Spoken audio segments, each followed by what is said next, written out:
بسم الله الرحمن الرحيم. Assalamu alaikum wa rahmatullahi wa barakatuh. Sunday class lesson number 27, basic religious teaching. Tahajjud, Ishraq, Chasht and Awwabeen. Dear children, what are the 5 obligatory prayers of the day and night? You know, because we have told you that is Fajr, Zohar, Asr, Maghrib and Isha. Apart from these 5 prayers, there are 4 other prayers that are performed daily, which are not obligatory but are voluntary, nafil. This means that if you offer these 4 prayers, you will be rewarded. But if you don't, there is no sin on you. The name of these 4 prayers are Tahajjud, Ishraq, Chasht and Awwabeen. Now we'll state the details of these 4 prayers so that you know their virtues, when these prayers are offered and how they are performed. The first one, Tahajjud. The time for the Tahajjud prayer is after the Isha prayer and before the Fajr prayer. Remember that the night is divided into 3 parts: the early part, the middle part, and the last part. Tahajjud can be offered during any of these 3 parts, but it is most virtuous to offer it during the last part of the night, around 1 hour or 1 or half an hour before Fajr Salah. By the way, Tahajjud is a prayer that is performed after getting some sleep. Dear children, when you intend to offer Tahajjud, simply make an intention in your heart as that enough. The minimum number of rakats for Tahajjud is 2, but you can offer 4, 6, 10 or even 12 rakat also. If you are sure of getting up in Tahajjud, that is, you have full confidence in yourself that you will certainly offer the Tahajjud prayer, it is better to delay the witr prayer that is offered after Isha and offer it after Tahajjud. After completing Tahajjud, if you have a strong determination that you won't miss the Fajr prayer, you can rest for a short while to feel refreshed for Fajr. Our beloved Prophet Mohammed used to lie on his right side after Tahajjud until the Muazzin came. Then the Prophet Muhammad would briefly perform the 2 rakat sunnat of Fajr. Tahajjud holds a high rank than other nafil prayer because it is offered during a time of deep sleep. When a bondsman of Allah sacrifices his sleep and stands before his Lord, this act of worship becomes very beloved to Allah. In the last part of the night, Allah turned his attention to his bondsmen, which is why one should direct their focus towards Allah during their special time. We have discussed the first nafil prayer Tahajjud in details. Alhamdulillah. Now the second one, dear children, now we'll explain the second nafil prayer, which is Ishraq. The time for Ishraq prayer begins after the sun has fully risen and becomes bright. In the mosque, there is usually a chart displaying the time of all the prayers, including the time of sunrise. About 15 minutes after the time mentioned for sunrise, the time for Ishraq prayer starts. Some scholars recommend waiting 20 minutes after sunrise to be cautious. Thus, according to them, the time of Ishraq starts 20 minutes after sunrise. The minimum number of rakat for Ishraq is 2, but it is better to pray 4. You can also increase the number to 6 or 8 rakat depending on your ability. Dear children, we want to share a hadith about Ishraq. Hazrat Anas radiallahu ta'ala anhu narrates that the Messenger of Allah said, whoever offered Fajr prayer in congregation then remains seated in the remembrance of Allah until the sun rises and then offered 2 rakat of Ishraq will receive the reward of a complete and accepted Hajj and Umrah. Allahu Akbar. If there is a delay in offering Ishraq, there is no harm in praying it later, as long as it is before noon, zawal. Third one, after Tahajjud and Ishraq, the third nafil prayer is Chasht. The time for Chasht starts about 1.5 to 2 hours after sunrise and lasts until noon, zawal. If you want, you can combine Ishraq and Chasht prayer, and there is no harm in doing so. For Chasht prayer, you can offer 2, 4, 6 or even 8 rakats depending on your convenience. Dear children, make a note of a hadith related to the Chasht prayer. Hazrat Abu Hurairah narrates that the Messenger of Mercy Sallallahu advised him to never abandon 3 things until his death. The first one, fasting 3 days each month. Second one, offering Chasht prayer. Third, performing witr prayer. Dear children, so far we have discussed 3 nafil prayer, Tahajjud, Ishraq and Chasht. The fourth nafil prayer is Awwabeen. Awwabeen prayer is offered after the Maghrib prayer. It is recommended to offer 6 rakat after Maghrib, and this prayer is known as Salatul Awwabeen. You should offer 2 rakats at a time until you complete 6 rakat. Dear children, Awwabeen prayer is for those who repent and turn towards Allah. Nevertheless, whenever you get the chance, try your best to observe these 4 nafil prayers. This prayer brings us closer to Allah, and Allah comes closer to us through them. So perform this prayer as much as you can with ease. Now inshallah, we'll explain 2 verses of the Quran Majid. The first one, the Surah Al-An'am, verse number 141. وَلَا تُسْرِفُوا إِنَّهُ لَا يُحِبُّ الْمُسْرِفِينَ. And do not squander wastefully, as Allah does not like those who are wasteful. Allah has forbidden us from extravagance and spending wastefully, and Allah does not like those who spend their wealth in vain. The second one, فَأَمَّا الْيَتِيمَ فَلَا تَقْهَرْ. As for the orphan, do not be harsh to him. One should treat orphans with care and respect. They should be valued in our hearts, and we must not treat them harshly. Now inshallah we'll explain 2 hadiths. The first one, النَّارُ وَلَوْ بِشِقِّ تَمْرَةٍ. Save yourself from the fire even by giving a piece of date in charity. This means that if someone gives charity for the sake of Allah, he will be saved from the fire of hell. Allahu Akbar.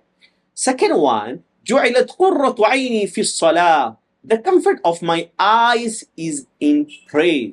The Messenger of Mercy Muhammad Sallallahu has termed prayer as the comfort of eyes. Whoever performs prayer sincerely with a true heart will find it to be source of peace and comfort. Now inshallah, we'll explain series of the accounts of Prophet Hazrat Yahiya alayhi salatu wassalam. Hazrat Zakaria alayhi salatu wassalam did not have any children until old age. During the time when Hazrat Zakaria was responsible for the upbringing of Hazrat Maryam alayhi salatu wassalam, he noticed that she always had fruits that were out of season. These fruits would miraculously appear by Allah's command, even though they were not available in the market during that time. Hazrat Zakaria asked Hazrat Maryam alayhi salatu wassalam where these fruits came from. Hazrat Maryam alayhi salatu wassalam replied that the fruits were sent to her by Allah. This led Hazrat Zakaria alayhi salatu wassalam to think that if Allah could provide Maryam without of season fruit, then surely Allah could also grant him a child in his old age. Thus Hazrat Zakaria alayhi salatu wassalam supplicated to Allah, Rabbi habli min ladunka zurriyatan tayyiba. O my Lord, grant me from yourself pure offspring. Therefore Allah gave Hazrat Zakaria the glad tidings of a son. Even naming him the son would be called Yahiya. Hazrat Yahiya alayhi salatu wassalam, the son of Hazrat Zakaria, was made a prophet by Allah. Hazrat Yahiya was blessed with the ability to make sound judgment and had a deep understanding of religion. His wisdom in giving the right opinion was well known. Hazrat Yahiya was exceptionally kind-hearted and compassionate, even more than a mother's love for her children. His heart was filled with immense love for the advancement of Allah.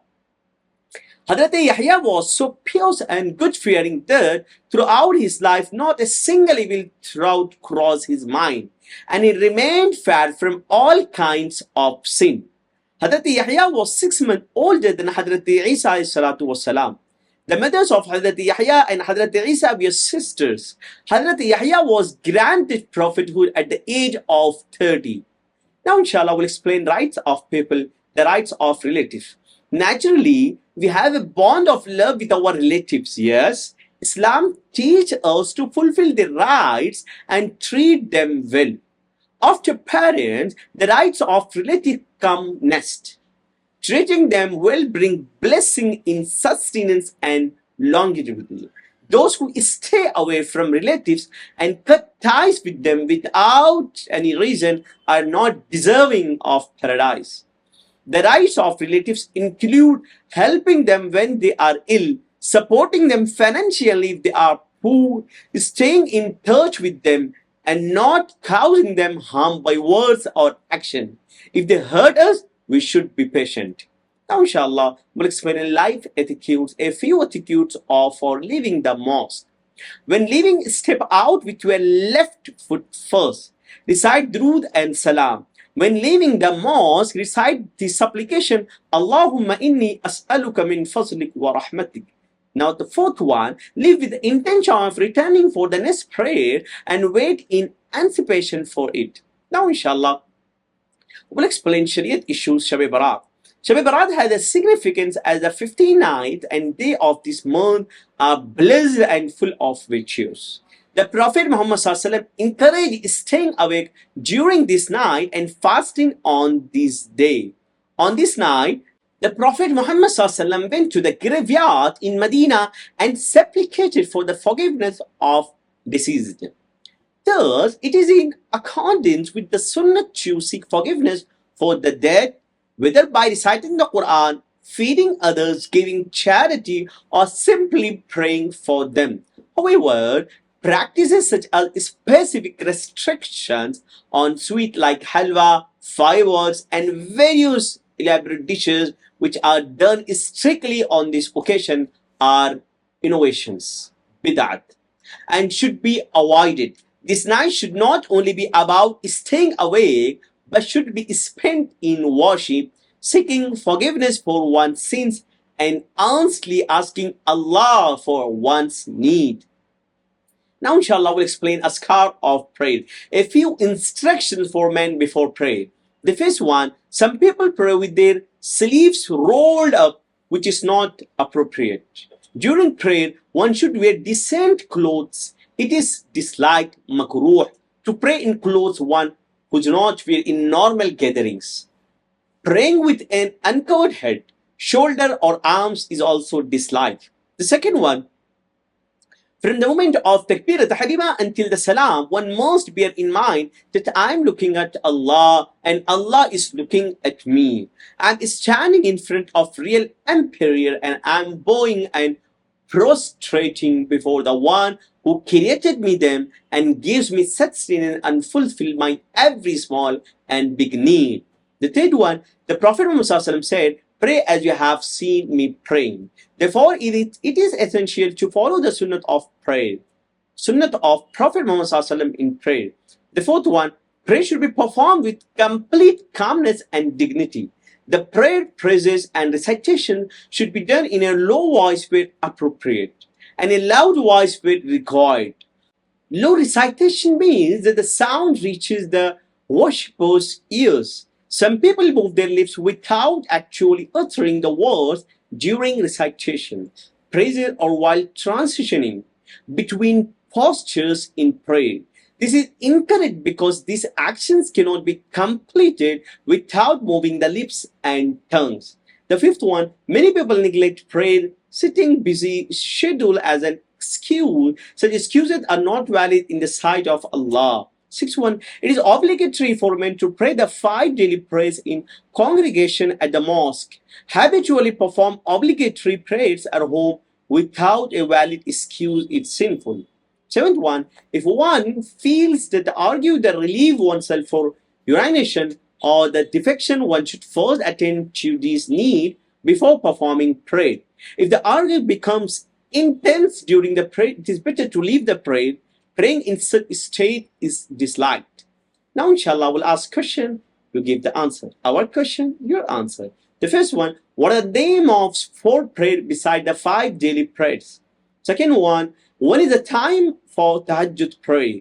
Third one, what are the minimum number of rakats for Tahajjud prayer? The fourth one, it is good to rest a little after the Tahajjud prayer. The fifth one, when does the time for Ishraq prayer start? Sixth one, can Ishraq and Chasht prayer be combined? Seventh one, what are the 3 pieces of advice the Messenger of Mercy, Mohammed gave? Eighth one, what are the time for the Awwabeen prayer? Ninth one, whose prayer is Awwabeen? 10th one, will you regularly offer these 4 prayers? 11th one, what is the meaning of wala tusrifu? 12th one, what is mentioned in the verse 8 of Surah Zuha? 13th one, who is Hazrat Yahiya alayhi salatu wasalam, the son of? 14th one, how many months older is Hazrat Yahiya than Hazrat Isa alayhi salatu wasalam? 15th one, at what age did Hazrat Yahiya 15th one, at what age did Hazrat Yahiya receive prophethood? Please give answers. Okay, children, class is dismissed. I'll see you on a Sunday. Barakallahu feek. Assalamu alaikum wa rahmatullahi wa barakatuh.